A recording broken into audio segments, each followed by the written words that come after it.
जानकी दास का बेटा महेश शहर में नौकरी करता था। वो अपनी बहू सुमन के साथ गांव में रहते थे। महेश की शादी को 1 साल हुआ था। शादी के तुरंत बाद ही महेश को काम मिल गया तो उसे शहर जाना पड़ा। महेश अक्सर अपनी पत्नी से फोन पर बात कर लेता था। हेलो, हाँ आ रही है मुझे आवाज। और तुम ठीक ठाक पहुंच गए?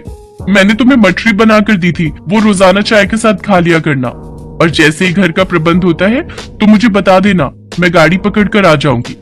सुमन, अभी यहाँ कमरे का किराया बहुत ज्यादा है, थोड़ा पैसा जोड़ लूं। अच्छा, पिताजी तुम्हारे आसपास ही हैं, जरा बात तो करवाना। वो मेरी चिंता में होंगे कि मैं पहुंचा हूँ या नहीं। अभी बाजार गए हैं। अच्छा, अब दोबारा छुट्टी कब होगी मुझे पहले ही बता देना, ताकि मैं तुम्हारे लिए कुछ खाने पीने की बढ़िया चीजों का इंतजाम कर सकूं।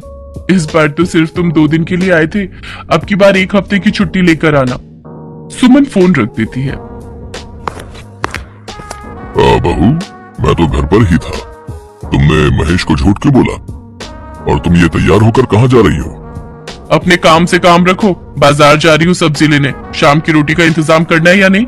फिर रात को बोलोगे कि कुछ खाने को नहीं बनाया। आ जाऊंगी थोड़ी देर में।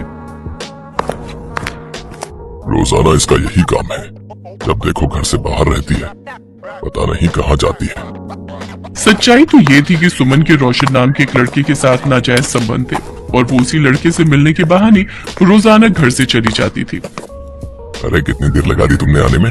हैं? कब से तुम्हारा इंतजार कर रहा था जाने मन। क्या करूं मैं भी, वो बुढ़ा ससुर मुझे घर से निकलने नहीं देता। ऊपर से महेश भी बार बार फोन करता रहता है। उसने भी मेरी जिंदगी खराब की हुई है। पता नहीं कहां से इन गरीब भिखारियों के घर शादी हो गई है। जब देखो हर चीज को तरसती रहती हूँ।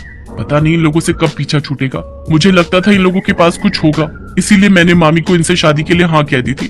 पर ये लोग तो बिल्कुल भिखारी हैं, इनके पास कुछ भी नहीं है। अरे तो कोई